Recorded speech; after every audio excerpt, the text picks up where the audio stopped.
The mighty dollar. Once upon a time, it had a whole menu named after it. Now, no more. But $1 a day lets you add Progressive Renter's Insurance to your auto insurance.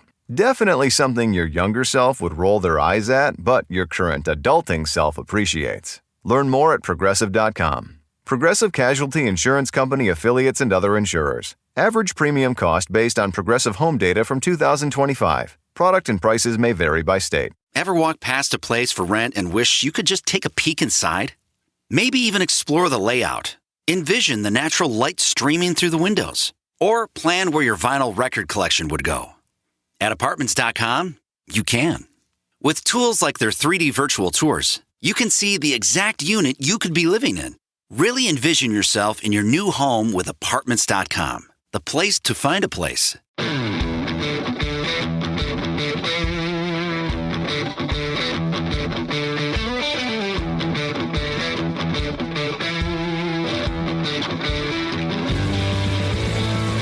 Welcome to the Fantasy Footballers DFS and Betting Podcast with your hosts, Kyle Borganoni and Matthew Betts.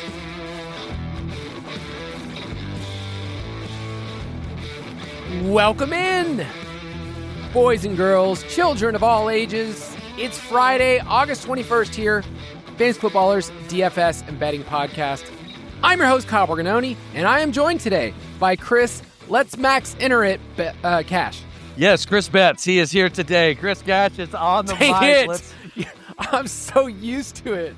I love it. Yeah, we are here to talk some GPP, and I cannot wait to dive in with the only other freak in the spreadsheets that I know with you today, Kyle. It is on today.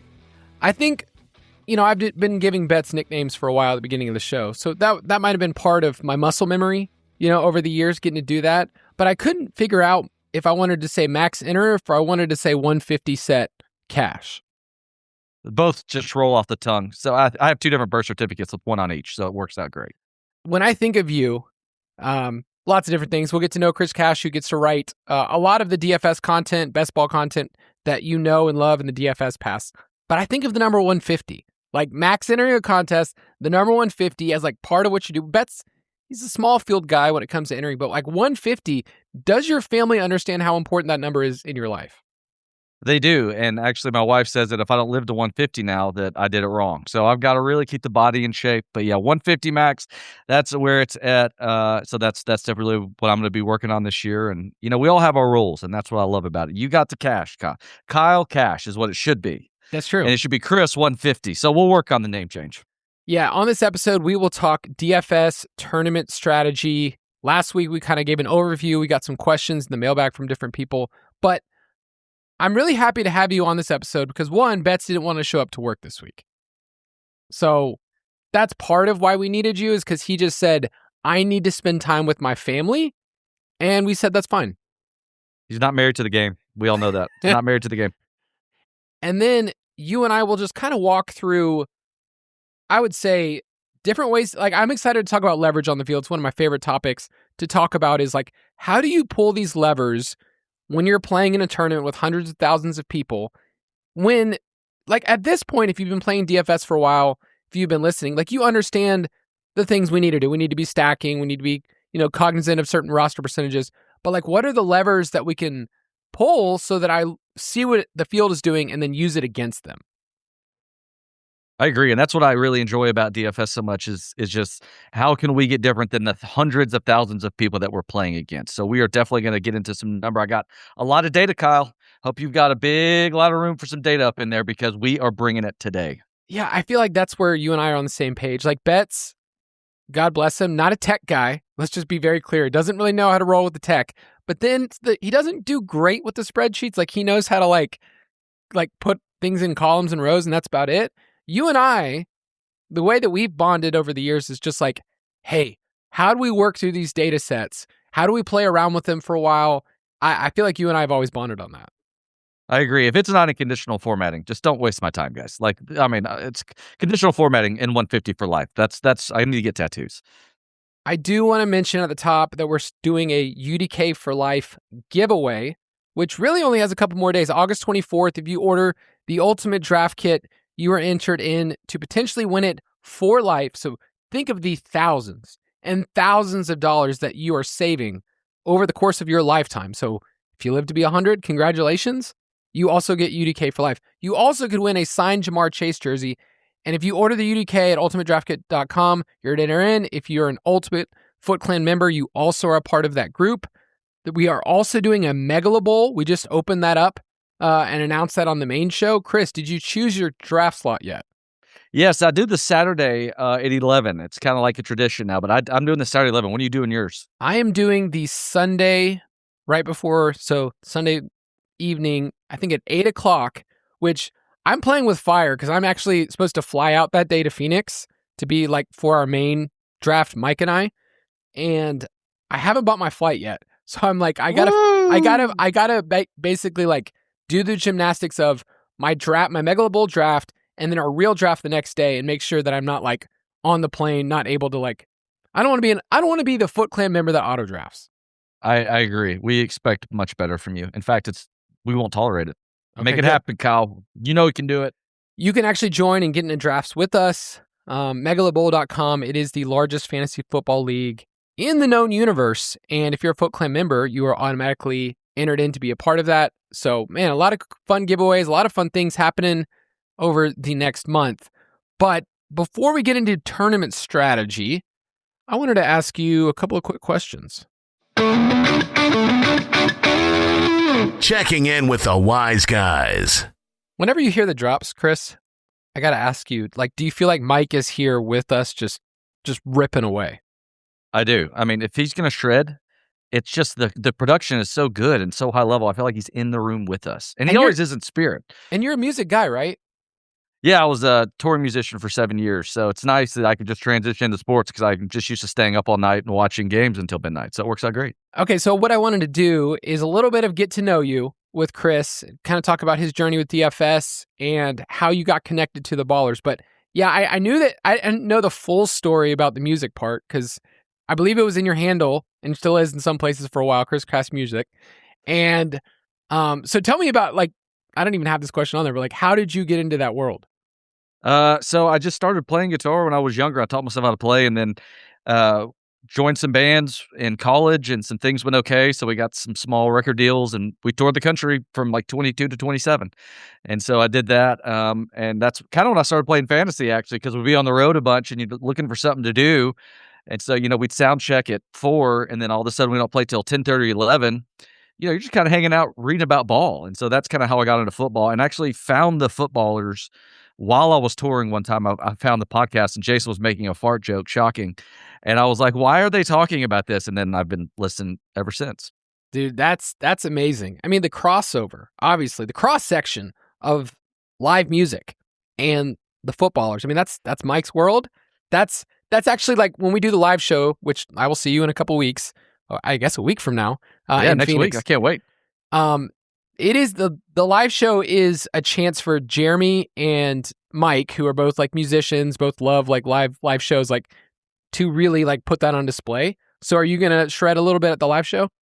I'm going to just kind of wait. Me and Mike talked punk rock when I was at the Fantasy Football Expo a couple weekends ago. So, I don't want to come on too strong with Mike. I'm going to kind of play it cool. Wait till like the third or fourth date before I bring it up. So we'll do that. You just like show up with a guitar. Everyone's like, wait, what? Hey, I got my bass, guys. You ready to roll? All right. So let's talk a little bit about you, your process, DFS. This is a fun first question. What does an ideal day look like in the life of Chris Cash when you're in the fall?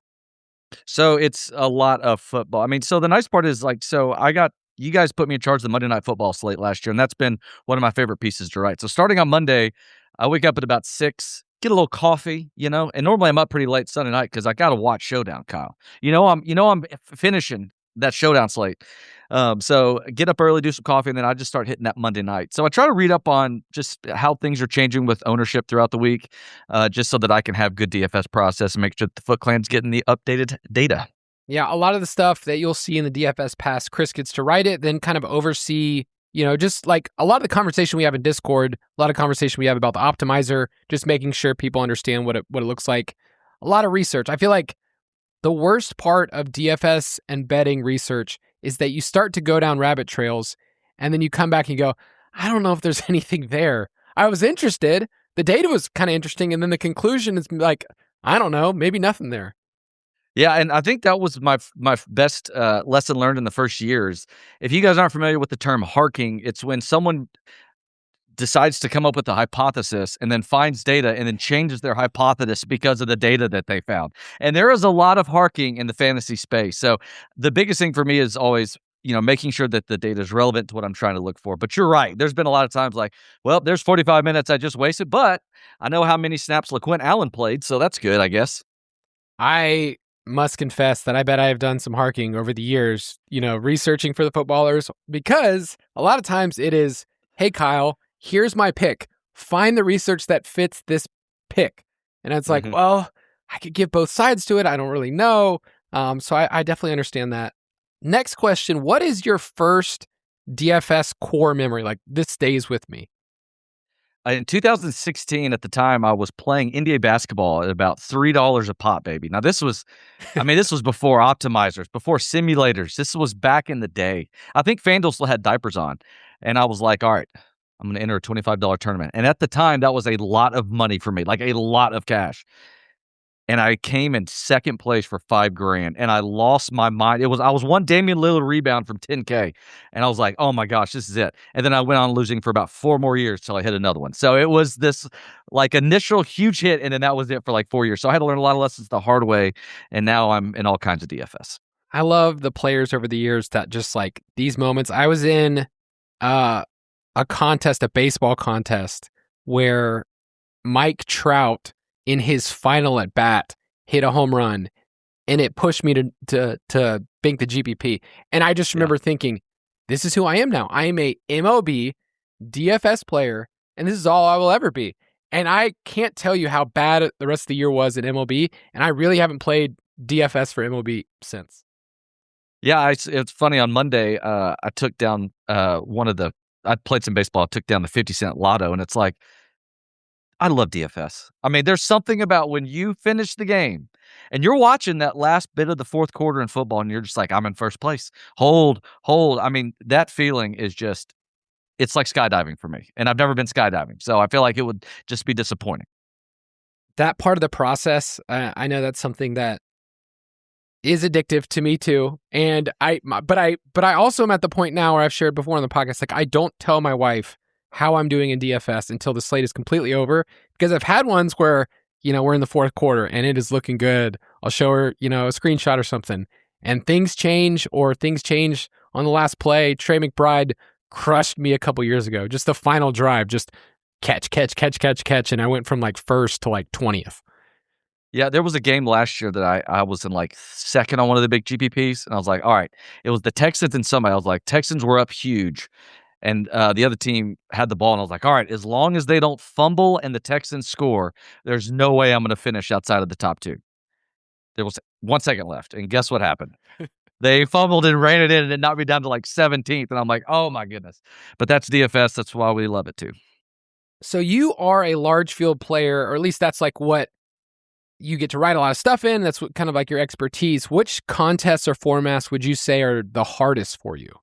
I'm glad we have bets, because I am so bad at single entry. I am just a shotgun approach guy. I need multiple outcomes from multiple bets. I'm not good in single entry. I almost don't even play them anymore. I mean, there's a couple of $12 that I think we'll talk about later that are really good contests, but I need some help from bets. I'm going to have them up here coaching, because I'm not good at single entry. I think that's a key point is with single entry, it is important to understand which contests you're playing in. We'll talk about that a little bit later, but like, am I building a lineup for the contest that I'm playing in at this point? Or am I so in the GPP mindset? Am I in these large field tournaments that like, I don't even know how to adjust what I think the field is going to do at these elevated roster percentages? Because you're in a single entry, you're going to see players that like we project for 20%, and then you're like, whoa, this guy's at 40%. Yeah. When we turn over the cards later. And so I think Betts is somebody who is really, really good at that and gets to teach that side. And the contests are really important. So we'll talk about some of those in a second, the ones that we attack. Last little question. We did a lesson learned podcast a couple weeks ago. Betts and I shared some stuff. What would you say is one DFS lesson learned that you were carrying over into 2026? push withdraw when you win a GPP. I took down I had one of a bigger showdown last year. And so I was up to like 4 or 5 times my starting bankroll on FanDuel. And I was like, sweet, man, I can start playing with the big guys, the McLovins and the all the guys that you see and the Owens and all these guys. And so I decided to play with some of those guys, and it did not go well. So I ended up back down to my normal bankroll size just because, guys, it's just like anything else. When you start playing people with volume that are, paying $25,000 a slate, they're going to be well read. They're not just clicking submit on a couple of lineups. And so push withdrawal when you hit a big one. That is so hard to do because not only do you feel like you're playing with house money, but you feel like if I did this, especially if it's early in the season, like we always preach people come in with a set amount, don't try to withdraw or don't try to, add to your bank account, deposit again. And it's so hard when you get ahead early in the season to kind of go in that route. On the opposite end of the spectrum, when you're behind, you're trying to play catch up. And, I had a year where, maybe it was bets, but like we had a year where like he was behind for a while and then he had one big week and he felt like he had like gained back his bankroll. But the mindset was actually like, I need to like still adjust what I'm doing because I'm actually behind where I was in years past. So that's so hard. It's so hard in a weekly game because there's so many slates. Well, I agree. And I think that one of the biggest things for listeners too is just understand that this is a very long-term thing. Like think of every slate that you're making a lot of bets in 1 year. And we don't really do a good job of that. We have a tendency to think, I'm not very good because I lost in cash this week. You lost one time, but if you look at the sample size over months and months and months, you likely are a lot better than you're giving yourself credit for. So don't freak out, man. Just look at it from a long-term perspective. I like that. Let's take a quick break and we'll be right back. The Mighty Dollar. Once upon a time, it had a whole menu named after it. Now, no more. But $1 a day lets you add Progressive Renter's Insurance to your auto insurance. Definitely something your younger self would roll their eyes at, but your current adulting self appreciates. Learn more at Progressive.com. Progressive Casualty Insurance Company affiliates and other insurers. Average premium cost based on Progressive home data from 2025. Product and prices may vary by state. Ever walk past a place for rent and wish you could just take a peek inside? Maybe even explore the layout. Envision the natural light streaming through the windows. Or plan where your vinyl record collection would go. At Apartments.com, you can. With tools like their 3D virtual tours, you can see the exact unit you could be living in. Really envision yourself in your new home with Apartments.com, the place to find a place.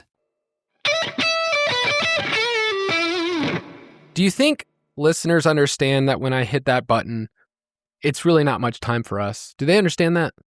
We have to have 10 minutes of conversation in about 18 seconds. So yeah, it's very fast. Good thing we talk fast. Yeah, we also don't really like edit the podcast. Like, you see on the main show in the last week or so, you can very see that the guys do not edit it.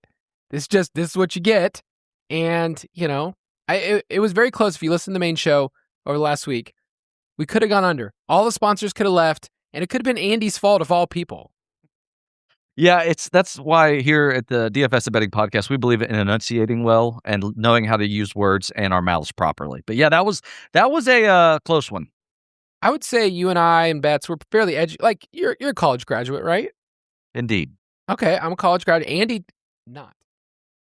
I'm about to body him when I see him. You non-degree having host, you. And all of us are using exactly what we went to college for. Jason went to college for like theater. Yep. I was a teacher. I guess Betts went to PT school. He kind of used it. What was your degree? Music business. So, really, really flexing those chops while I'm writing up GPP articles. All right, let's get into it. You down with GPP? Man, we don't get to use that drop anymore.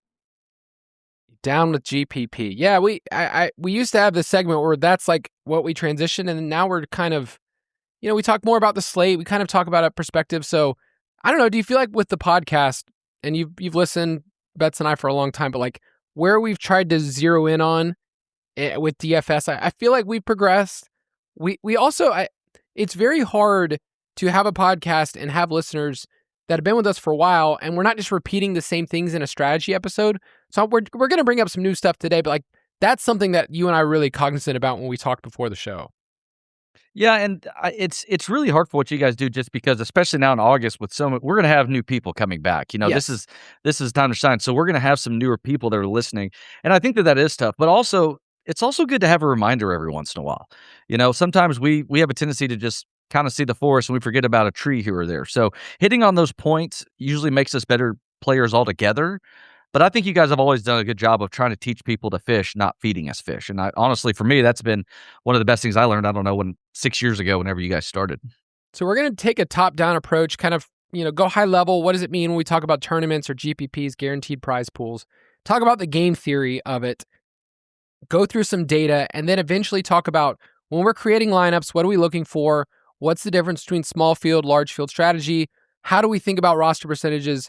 And then we will finish talking about different ways to gain leverage, which I know for a lot of people, I think that's something they're trying to learn, or at least how do I pull those levers? So when we talk about tournaments and we're talking about we'll just say large field, we're talking about hundreds of thousands of people you're likely playing against. Bets usually caps the small field at below 5,000, but even for him, it's like 1,000 or below participants. And when we're talking about tournaments, we're not I get questions from people that just say, is this a good lineup? And what I want to first start talking about is we're trying to find good lineups and good correlation, but we're also understanding what everybody else is doing. And so I might have a play that I think is really optimal. I think this running back is projecting really, really well. But I'm really I'm weighing out the opportunity cost if I play this player or not just here's his projection, should I play this player? Mm-hmm. And I think that's what people forget. Everybody, and look, it's kind of like best ball too. Everybody loves drafting. Everybody loves making the lineups. That's what everybody loves, and I get that. But when you're looking at it from a numbers perspective, you have to look at it like you said. Is this dressed for the job? Is my lineup dressed for this competition? If I'm playing against 100,000 people, that's going to be a lot different if I'm playing against 100 people. And that's where I wish people would tell us more nuance. It's like saying, in regular fantasy, hey, should I trade Luther Burden for Drake May? It's like, well, is it Superflex? Is it PPR? Is it bonuses? We have to get that information to make a calculated decision on our advice as well. Yeah. The main principles of fantasy football, the things that we care about, the stats we care about, like target share, just simple stats. It's not like we go to tournaments and all of a sudden, I need to abandon all this stuff. We're still looking at the same things. Just because a player is projected well and we like them in cash does not mean that they're bad in GPPs, or you need to go vice versa. We're going to talk about a little bit of mix and how we do that. One of the things that I've done a lot over the years, and you and I, talk a lot about the data, is we look at what have been successful lineups. This lineup was in the top 1%. Here is the Millie Maker winner, of the hundreds of thousands lineup. Here's the one that won the million. Talk to people a little bit about what we call survivorship bias, because working backwards and having hindsight analysis, here's what worked, is helpful in some ways. It's descriptive, but it's not always prescriptive. Here's what you should do. Yeah, and I really have done a lot of research on survivorship bias, because how they say that social media can be bad for your mental health? Well, that's how X was sometimes. So I'm seeing all these people win the Millie Maker, and I'm like, man, I am so bad at this. When there's 890,000 people that also did not win the Millie Maker. But survivorship bias comes from a World War II situation where a bunch of planes came back, and they studied where the planes got shot, and they really beefed up those parts of the airplanes. Well, the problem was those airplanes came back because those were the strongest parts of the plane already. The ones that got shot down were the ones that needed reinforced. And so when you look at how DFS works, yes, this one lineup did well, but how did every single other lineup with the exact same thing work? And I will always use cards as an example.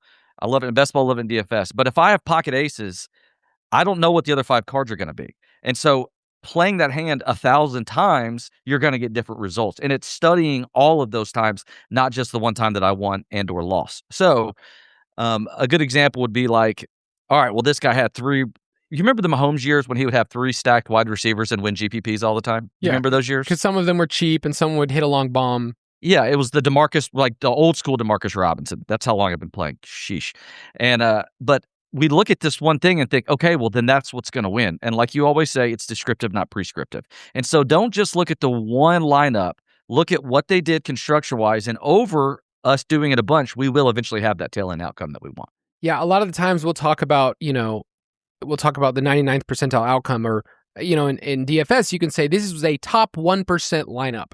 And it's almost more helpful instead of just looking at one lineup who had one outcome and had one thing that was a little different. Like what is the top, 20 finishers in this contest have in common can be a thread that you can pull on when you kind of look back. And so we're going to look at some lineups, what was helpful, what was not helpful. And I have such a hard time being somebody who looks at statistics all day because we really want to boil things down to something dogmatic a lot of times in every instance. Like this stat then means this, and therefore I will play this way. Man, there's so many outcomes in DFS. Even like when you look at the Millie Maker lineup, like Betts and I were joking, a couple weeks ago or last week, where it was like Ben Sinnott was in the winning Millie. Like he was not an optimal play. He was not even a good play. He just ended up in that lineup by the way that this person constructed their roster, and he helped salary-wise more than points-wise. And so working your way backwards sometimes can lead you down the wrong route. Yeah, and can I give you an example of this? Go for it. So I like to just randomly look at contests from last year. So I pulled up from week 1. Just little late night in bed. This week. I can't sleep, babe. I got to look up some post contest results. Hit the data, but there's a play action which I'll talk about the term in a little bit. It's a $3.20 max and has a 158,000 person field. Well, the winner had he had Daniel Jones and Tyler Warren. He did some basic DFS stuff, and his salary was $49,700. So everybody's like, okay, well, then we need to make sure we have a lineup of $49,700. Well, there were 6% of lineups in that contest with that salary, and 78% of them didn't even cash. And that's the stuff that we have to start looking at. Like, yes, it worked for this one lineup, but it did not work for every single lineup that was 49,700. Same thing for ownership. It was owned at 94.8%. Well, there was 65,000 of the lineups with lower combination ownership, and they failed at an 82% rate. So you just have to look at what we're doing on these small details to hopefully find that tail end outcome. Yeah, it's so hard because we want to take data and look at a final end result and just say, this is what I should be doing. Or I remember weeks where we'd play a quarterback naked, and that'd be the one that would win. Or like a Taysom Hill week. It's like Taysom Hill was in the lineup. That's what you needed that week. And if you've ever played any of those lineups, you realize like Taysom Hill was like random. I mean, it happens, but like it happened at such a low rate that if you tried to chase what he did the week before, then you had, you were way far behind the field. So I think that is important.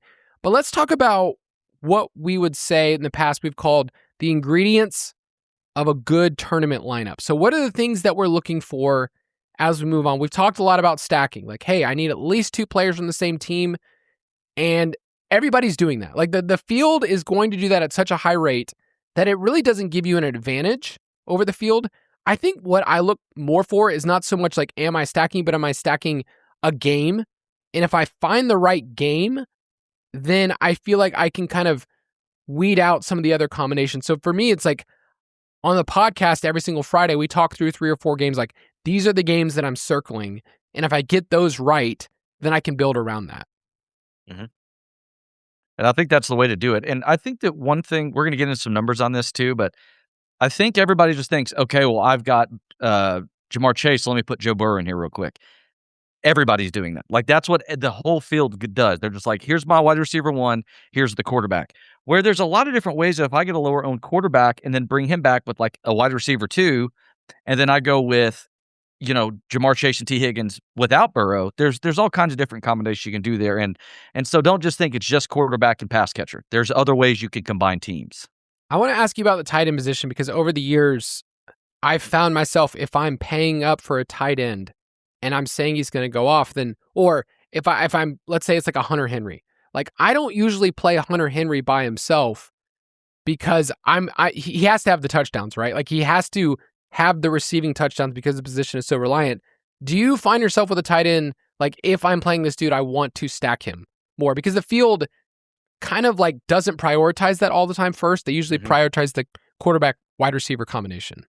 It comes down to ownership in that situation. If this is a Trey McBride and he's chalk, like let's say that we have or let's just use Brock Bowers, for example. Let's say that in week 1 that he is 30% owned. Well, if he's 30% owned, that means that we're likely going to get a bump up in ownership from the quarterback position just because his tight end is so popular.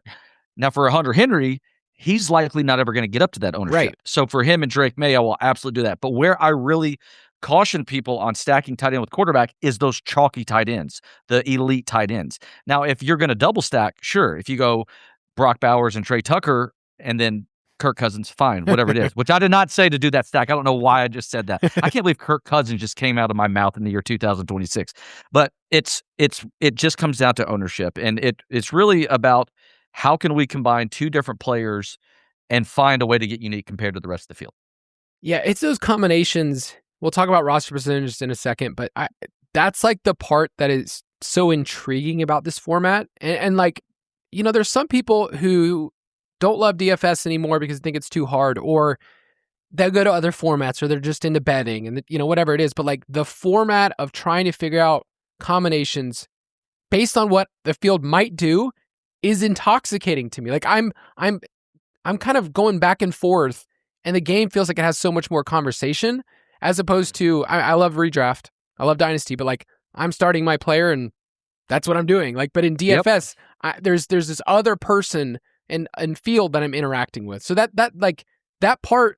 challenge in DFS is so fun.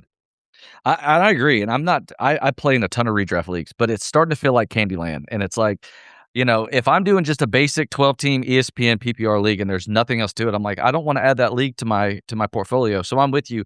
I like the challenge. I like that it's harder. I'm a sucker for punishment, I guess. And so that's why I like DFS, because there are so many good players, and it's fun to be competitive.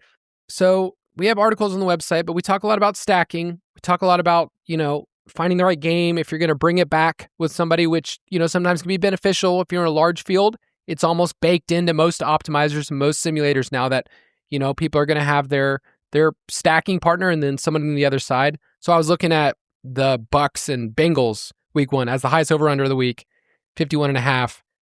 I was looking at Chris Godwin because I've been doing some Chris Godwin profile stuff, which, shout out, in your home leagues, he's a 13th round pick on ESPN.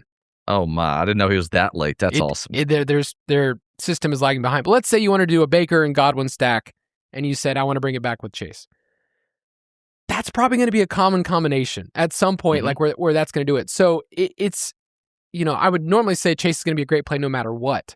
But based on his roster percentage, I want to weigh if I'm stacking and then bringing it back with somebody and if it's worth it. And that's a combination that every single week you can think about and weigh it, as opposed to I'm just supposed to do this, because that's been one of the biggest revelations for me this offseason. Like, I feel like I'm supposed to do it, and if I don't do it, I'm behind the 8 ball. I actually gain leverage if I don't. Yeah, it's like from the water boy when he's talking, we're going to run a fake.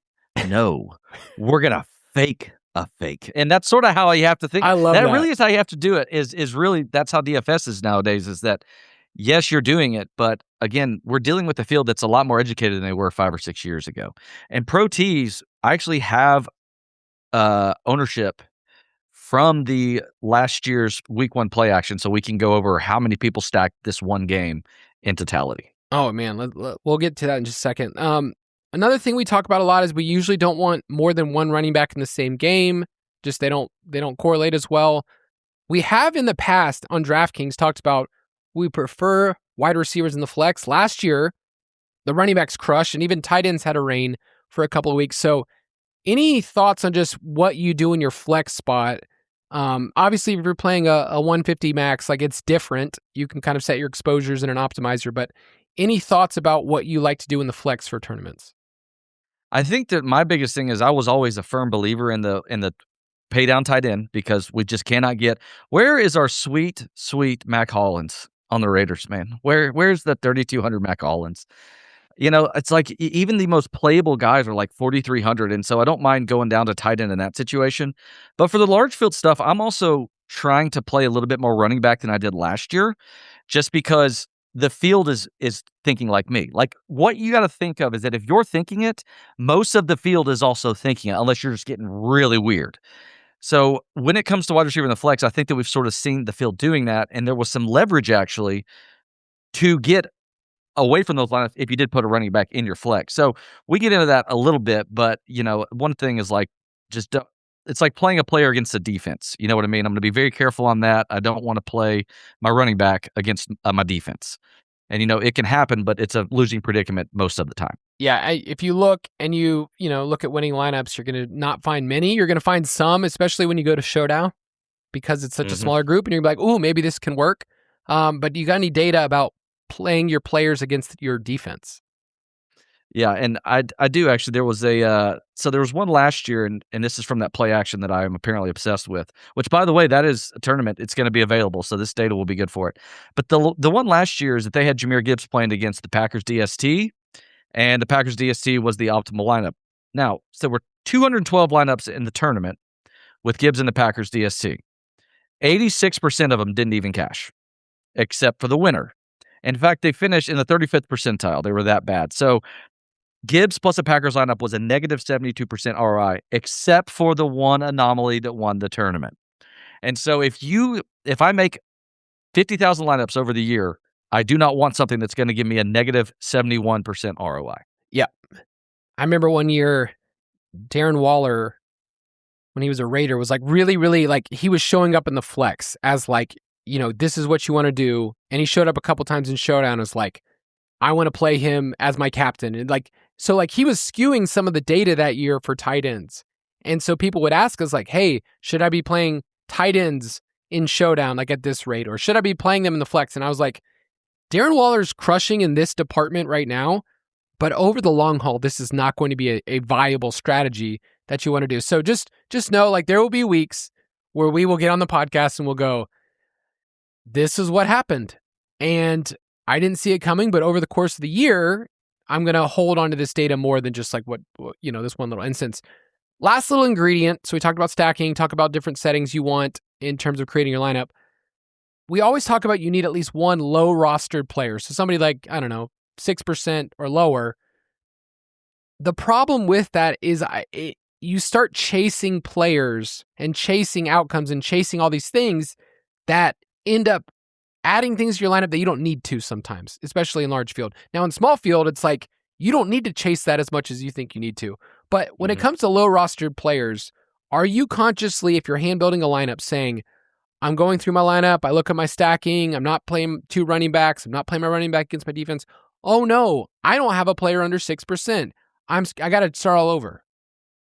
I think it depends on the total ownership of the lineup, and we'll get in on some of those numbers when it comes to large field, small field.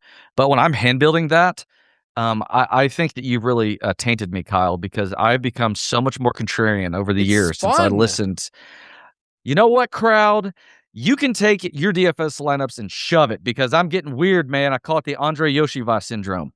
And he's not going to give me 2 touchdowns like he did that one time that I took down a big slate. But it's I try to just remember that anything can happen, and we are so hive-minded, especially now with the Discords and the ability for everybody to get on the same page. It's like we have a handful of people that if they say it, it's just the truth, and I don't think that that's necessarily true because there's a lot of really smart people in those Discords, and so it's just like, how can I find a player that's unique? Is this Jack Besh week? And I will do it if it's a bigger tournament for sure.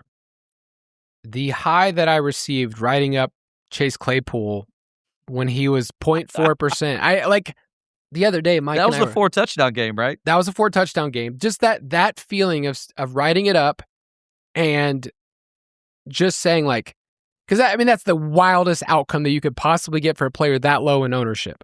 And I've wanted to chase it ever since, and it doesn't always happen. But yeah, I would say I'm not trying to mine and sort by roster percentage, who's at 3%, and I'm just going to pick some players there. I'm still trying to correlate my roster. I'm still trying to look at target share. I'm not just blindly looking at a player, but those things kind of matter.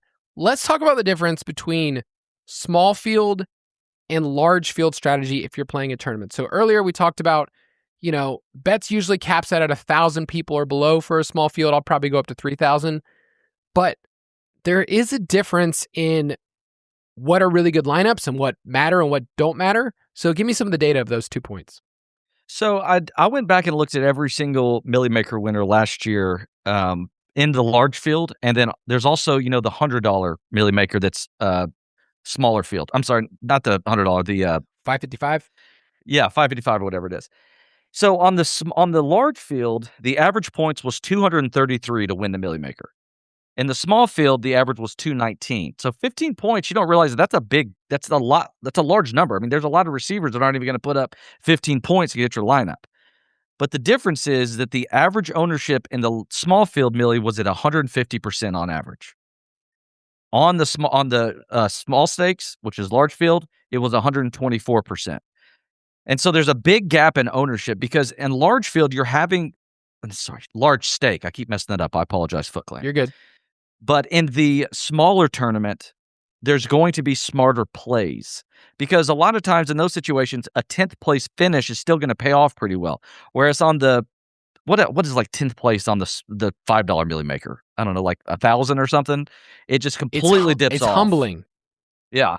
Yeah. You're like, oh, really? I beat 198,000 people, but didn't beat 9 and only won $1,000. So, but the biggest thing is just when you're playing small field, ownership it's okay. You don't have to get different. It's okay to just find a unique combo. And if you get the right games, you're going to be profitable.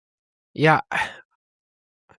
I think it's just hard for me when I start to think on a large scale and start to think about what the field is doing because there's so many combinations.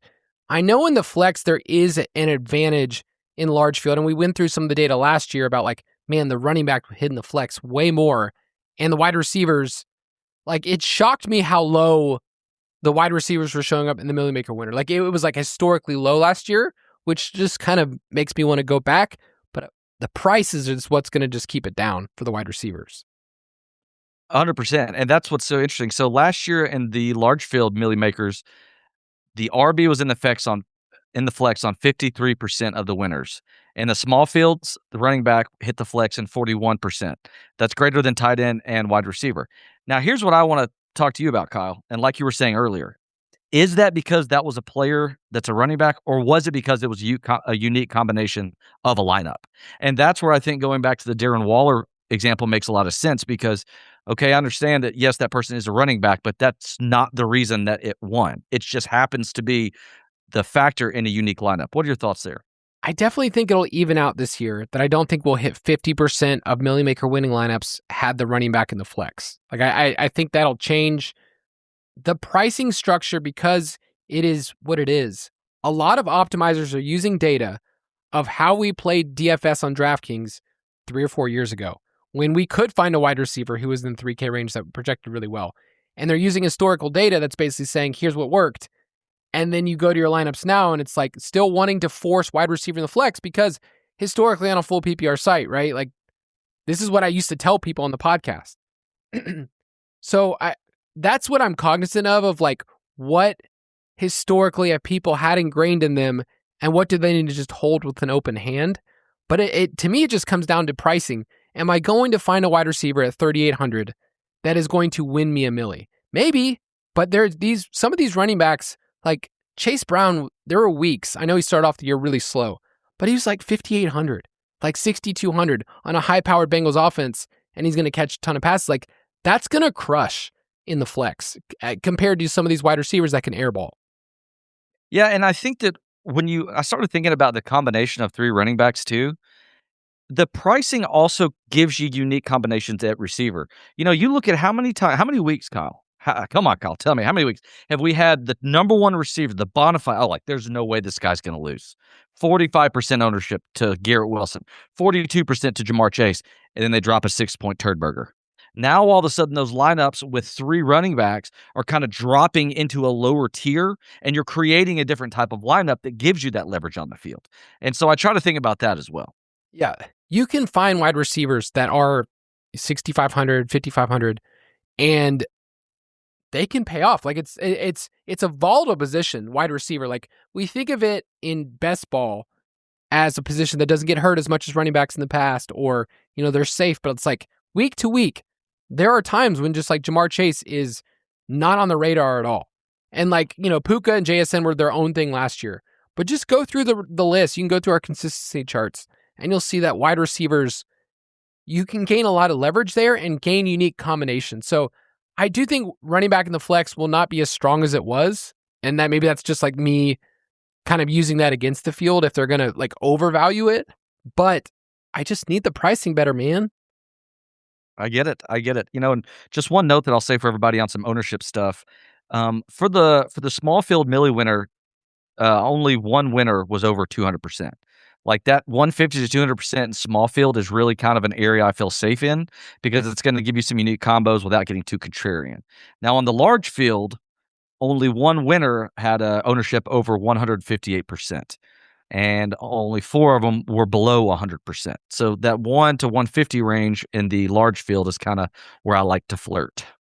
Ooh, you do have a fun stat here. What was the lowest combined ownership percentage of a winner last year? Yes, one of the Millie Makers winners, he had a 55% ownership.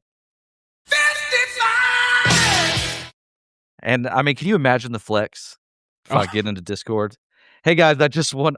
I'm going to do that week 1. I'm going to put together like 5 lineups of 55% ownership and see what happens. And just write it out and see what happens and just have a super contrarian lineup and feel live.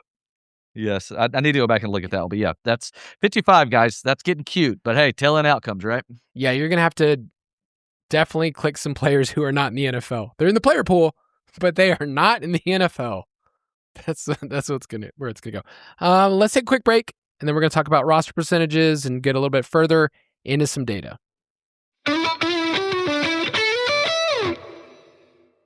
For a small business owner, every day is full of surprises.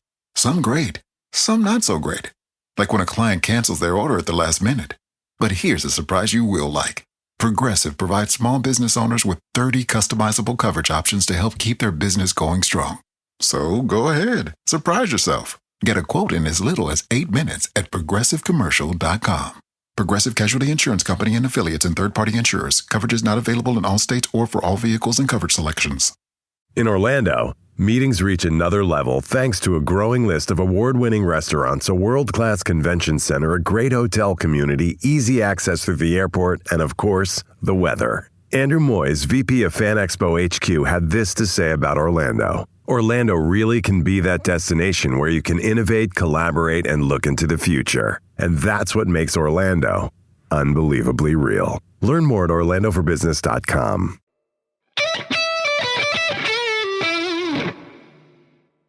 We're going to talk about roster percentages or ownership percentages. You can use either of those interchangeably.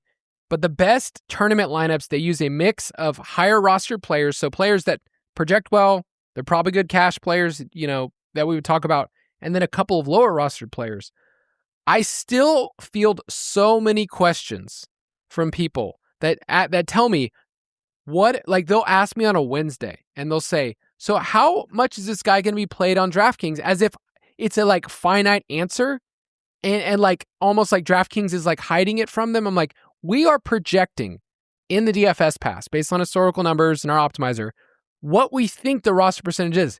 This is not a real finite number. It's close. We try to get as close as we can, but I still have so many people that are convinced that I'm withholding something that DraftKings and I know. Well, it's also too, it depends. This one always makes me laugh when people get mad about ownership. They're like, well, why was Jamar Chase 52% owned? And I'm like, well, how big was the field? Well, 100 people.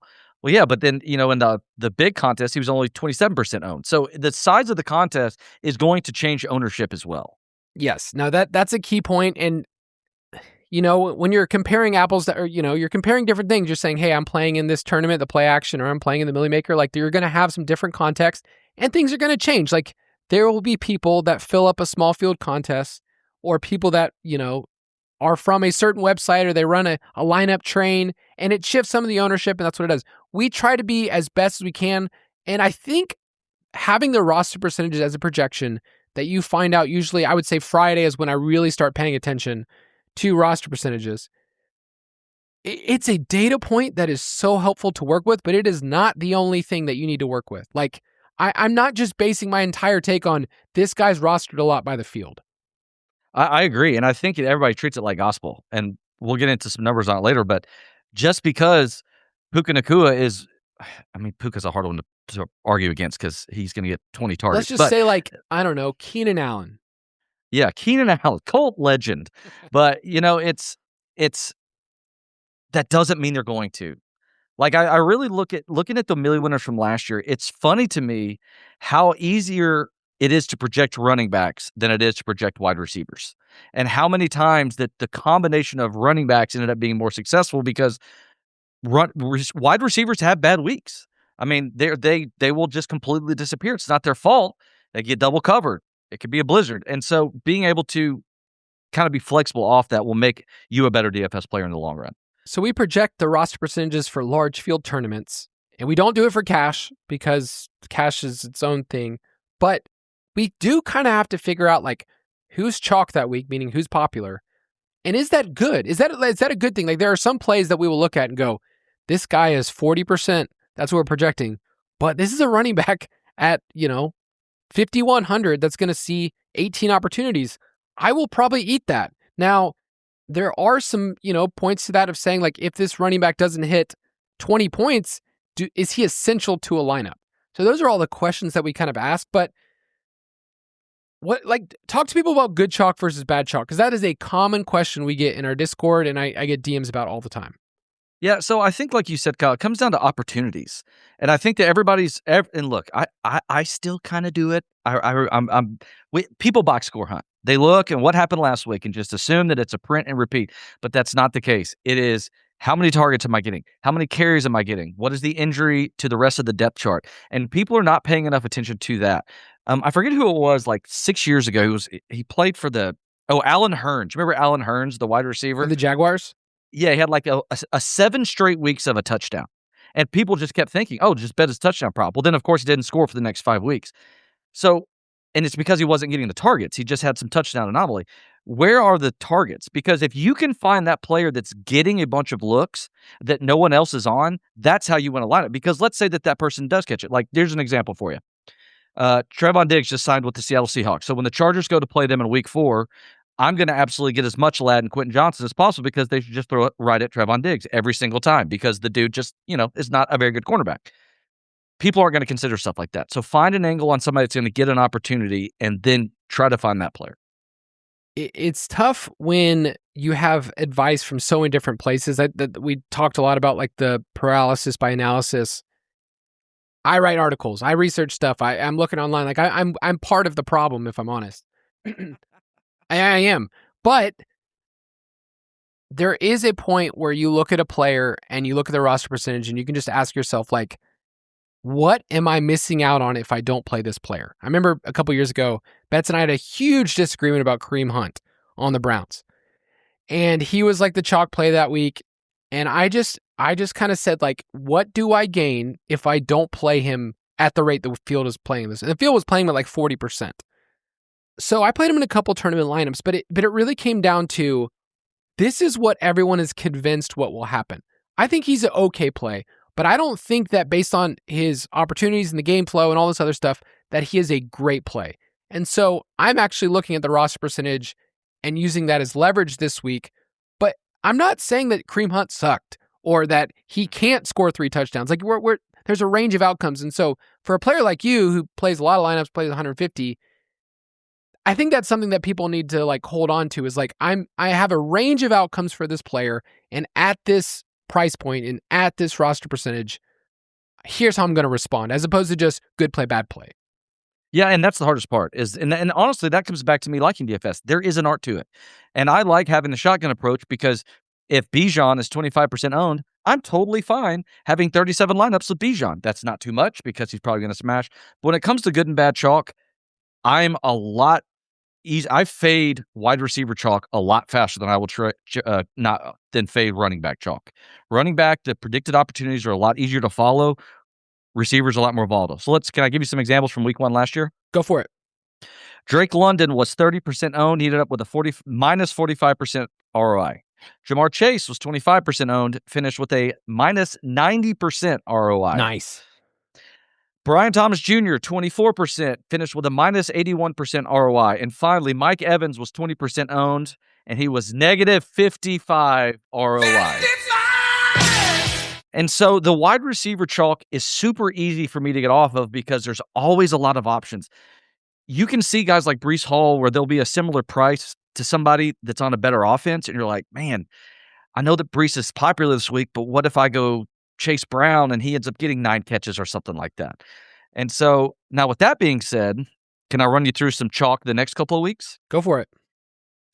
So after week 1, which this is a warning for everybody, I know we're all excited. It's a first date. Okay, guys, we get our DFS slate back. We're going out. We're dressing up. We're putting our cologne on. All right, we're ready to go cash some lineups. Week 1 is the most volatile week in DFS, and it is bananas. Be very, very careful, people. I know you want to oh, I got to be careful. I'll say this. I know you want to use all your bankroll on the first week, but don't blow it that first week and then not have anything for the rest of the season. So be very careful, because here's what happened after that first week. In week 2, CMC was in the Millie lineup in both contests, 40% owned. Week 3 was Jonathan Taylor. He was in both Millie Maker contests, 25% owned. Puka, week 4, in both Millie Maker lineups, 38% owned. And then finally, week 5, Breece Hall was 42% owned, and he was in both Millie Maker lineups. So that being said, with chalk is that don't be so contrarian. Like, get contrarian everywhere else. Like, there's be weeks where I'm like the Breece Hall out that week 5. I actually remember that because I was at 50% Breece Hall. I was like, ugh, this is going to end horribly. Luckily, it did not end horribly, but you've got to find those weeks and go from there. So chalk is easier for me at running back. Let's go to our section where we're going to talk about ways to gain leverage on the field. We're going to give 5 different ways when you are constructing your lineups, or you're looking at your optimizer and you're trying to look at what the field is doing, and you're saying to yourself, here's one way to pull your lever. Let us be very clear.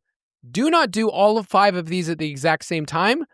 You'll get a weird lineup, and you will get so contrarian to the point that your lineup doesn't make sense anymore, and you're missing out on just good plays. So I have to say that, or else people will say, so when you write up your dart throws, do I throw the dart at all 5 of them? And I'm like, no, please do not do that. Do not put them all in the same lineup. So the first one we're going to talk about is something that I brought up a couple weeks ago, but you gain leverage by not always having a bring back from your stack. Yeah, and I really have enjoyed you bringing this up, Kyle. I'll give you kind of credit for spearheading this whole thing. So I went back last year and started looking at, what are the percentage of cashing lineups and how important are run backs. So what I found in a couple of contests is that 42% of the cashing lineups had run backs. 38% did not. And at the end of the day, if I know that I'm stacking, let's say Lamar and Zay Flowers on the other side, let's say Jamar Chase is there, the field is doing a lot of that too. Run backs are not nearly as important because there's plenty of times where one team can go crazy and the other team just straight up sucks. That's the part that I think I'm trying to I'm looking at an offense and I'm saying, can this offense put up 35, 40 points? And I hope that it's condensed around the stack or a double stack. And then I'm actually gaining leverage by not saying that this player from the other side is going to crush in the same way. So let's say Jamar Chase is that player on the other side. I brought the example of Baker Mayfield and Chris Godwin. Jamar Chase is going to project well. He's going to be expensive, but he's going to project well, and I can't tell anybody that. But can I find another wide receiver at a different price point that can put up the same amount of points as Jamar Chase in a given week? Yes, like I could find somebody that puts up 20 plus points at $3,000 less or $2,000 less, and it gives me a unique construction already from everybody else. And I'm not saying do that every single time, but it's just you are pulling a lever that a lot of people don't want to. Yeah, I agree. I mean, and especially from the highest implied point total game. So last year in week 1, the Jets and Steelers had an implied total of 39.5. I forgot that was a game. There's no way that this is going to go over 40, right? They scored 66 points in that game. And here's what's crazy. The ownership of that game was only 5.38%. You want to talk about finding a way to get weird. The Falcons and Bucks implied point total was 48.5. And Kyle, did they score 48.5 points? They did not. I want to say Baker 43 points. I want to say Baker came back and won the game.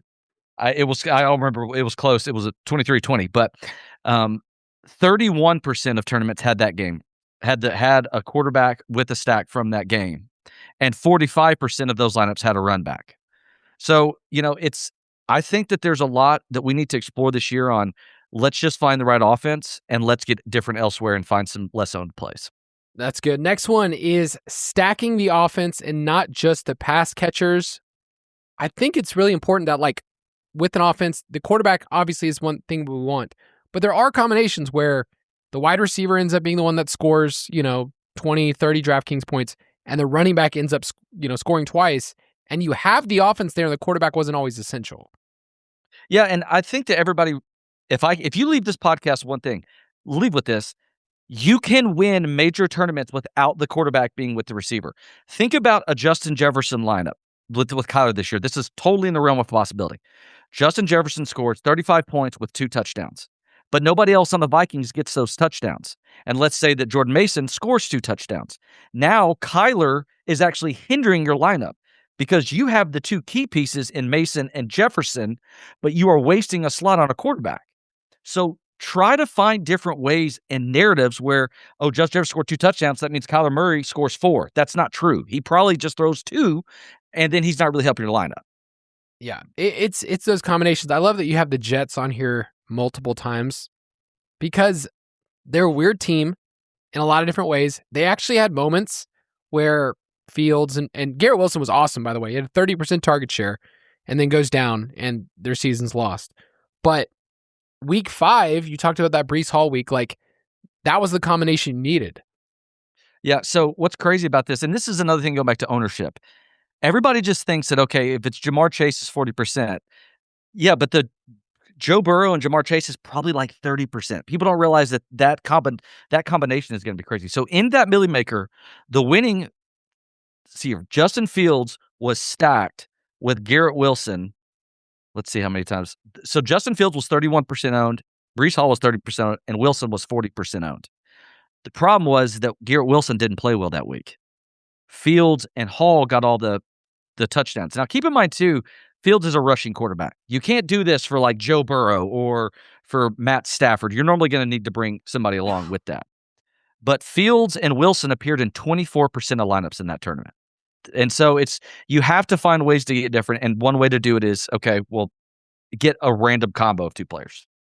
All right, our third way to gain leverage on the field is that 2 chalks can make a contrarian sometimes. And I like the way that you kind of worded this because normally when I build my lineups, I go, okay, well, I like this player, I like what he's projecting, but I'm obviously not playing 2 together because I know that that's what's going to happen. But a lot of times in a large field tournament, people are thinking the same way.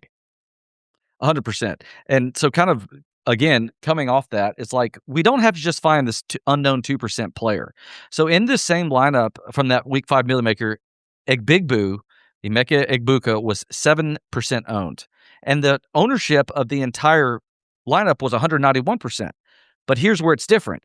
The Fields and Breece Hall was only 2.8%. And it represented less than 0.05% of the entire tournament. So you're getting access to that game without all the ownership, even with ownership of a lineup that falls into the other categories that we need. Yeah, I kind of hate telling people, like, here's the roster percentage you should shoot for as like it's gospel. 125% or less for your lineup. That's what you need to do. There's so many combinations. You even brought up the one that was super contrarian last week. So you can have 2 players that are 20, 25%, 30%, and still have a good GPP lineup if it's constructed in an interesting way. So it's not like you have 2 chalk pieces, they won't work. And especially in a small field, like play 2 chalky pieces. I don't care. Bets would tell you to do that. Yeah, well, think about this. I mean, so if Jamar Chase is 40% owned and him and Burrow together are 30%, that means Chase naked with another teammate is less than 10%. That's the route I'm going to take on a GPP. And if you didn't hear anything else, Chase naked with another teammate is the takeaway. We are running a little too close to the sun this week, are we? All right, last one we're going to talk about is late swap. And I think you of all people, I'm not telling you to get on your soapbox. I'm not telling you to pound the table, but I know there's something you're passionate about that nobody does. All right, guys, I'm going to tell you the best thing that I ever do. And this is something I want everybody to know because I feel like in this space as an analyst, it's hard. I rely on money that I make from DFS and betting to pay my bills. So this is not just I've kind of moved on past the hobby phase of this. If you are not late swapping, thank you for your donation because I appreciate you all not doing one of the easiest leverage things that you can do because nobody wants to, guys. I get it because it's the fantasy football curse. We want to draft. We want to make lineups, but we don't have to do anything after that. We want to drink our IPAs on the couch and watch the game Sunday afternoon. But you guys have to pivot. Pivot. You got to pivot. And so I want to see more late swap. Do you want me to hit the most important things real quick? Go for it. All right. So, guys, if you're behind, you're losing, okay? You're already losing. Just understand that you've got to find some lower-owned plays. So if you've got a lineup that maybe you missed on a chalk running back, go find lower-owned players. If you're in the or 70th percentile, you're not cashing. So I don't care if you finish in the last percentile. Try to do something that can help you get past the chalk, because players ahead of you, like bets, are going to be keeping that chalk because they know they want to block you out. And so when you're behind, go to lower owned plays. When you're ahead, go find some chalk. I will go and find, if I faded a late round running back or an afternoon running back, I will put him there because I want to block those haters that are trying to sneak up the scoreboard on me, Kyle. Yeah, that's one of the things in the Tournament Takes article over the years where I've tried to identify ahead of time who are the late swap options. So we usually talk about those with cash, like, in cash formats, who the plays are. But you can do that, especially on slates that have, 3, maybe 4 games in the afternoon slate. It's like, it's really not much work ahead of time. And you're actually helping yourself by saying, here are the pivot options this week. At running back, maybe it's just like 2 or 3 guys. Like, it's not like you're getting off the board to the point of like, you're playing a player that's going to project super bad. It's just, you're looking at options. I remember Cortland Sutton one week. It's like the most boring play possible. I was like, he was one of my late swap options that I switched on to, and he scored 2 touchdowns. Now, before, if you would have told me, do I want to play Cortland Sutton? No. But he was on the menu of somebody that I could swap to later on, and the field played him at like 7%. Yeah, I agree. I'm going to touch on this too. Guys, it's just like taking the player out of your flex on Thursday Night Football. Put your latest player in your flex spot, especially in your cash lineup. Like, make sure he's not a running back or wide receiver. Put him in the flex. I can't tell you how often, Betts, and I do that, where your lineup doesn't look as cool, by the way. Like, sometimes I'm building my lineup, I look at my 3 wide receivers, and I'm like, but like, my best one's in my flex. Why do I really want to do that? But it's like, no. Or Christian McCaffrey plays in the afternoon slate, and he's your flex option. And you're like, man, why am I playing this crappy running back at the RB2 slot? It doesn't matter. They count the same. Yeah, and I actually like having the super chalk in my flex, because if I am behind, I know exactly who I'm switching. So there's some upside to that. And also, make sure you do. I think that we don't do enough 2v2 late swaps too. I know we want to keep 1 or 2, but if you guys are playing like $100, some of the $100 single entries on DK are awesome this year, especially in week 1. Find a way that, okay, if this doesn't work out, do I have 2 pieces I can pivot? And I will do that sometimes just because I want to work with information, and that's what the noon slate gives me, is information. Like, a lot of times I'll lean towards defenses in the afternoon slate just because, well, defenses are a crapshoot anyways. I may as well know what I'm going up against. Yep. That's going to do it for this episode. I know Chris is going to get to put out some more information about contest selection, different contests. Well, even I think we'll probably even need to get out some info about late swap. Like, it's at that point now where I feel like people need something in front of them to refer to throughout the year. So we'll get a lot of content. We are just around the corner from week 1. Should be good. Chris, quickly sign off the way that Betts always does. I'm going to do it better. Goodbye, beautiful people. Foot Clan, we got GPPs to win.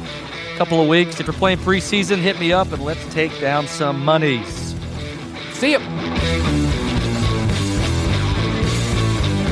Thank you for listening to another edition of the Fantasy Footballers DFS and Betting Podcast. Don't forget to visit us on the web at thefantasyfootballers.com. In Orlando, meetings reach another level thanks to a growing list of award-winning restaurants, a world-class convention center, a great hotel community, easy access through the airport, and of course, the weather. Andrew Moyes, VP of Fan Expo HQ, had this to say about Orlando. Orlando really can be that destination where you can innovate, collaborate, and look into the future. And that's what makes Orlando unbelievably real. Learn more at orlandoforbusiness.com. Hi, I'm Angie Hicks, co-founder of Angie. One thing I've learned is that you buy a house, but you make it a home. For decades, Angie's helped millions of homeowners hire skilled pros for the projects that matter. Angie, the one you trust to find the ones you trust. Find a pro for your project at Angie.com.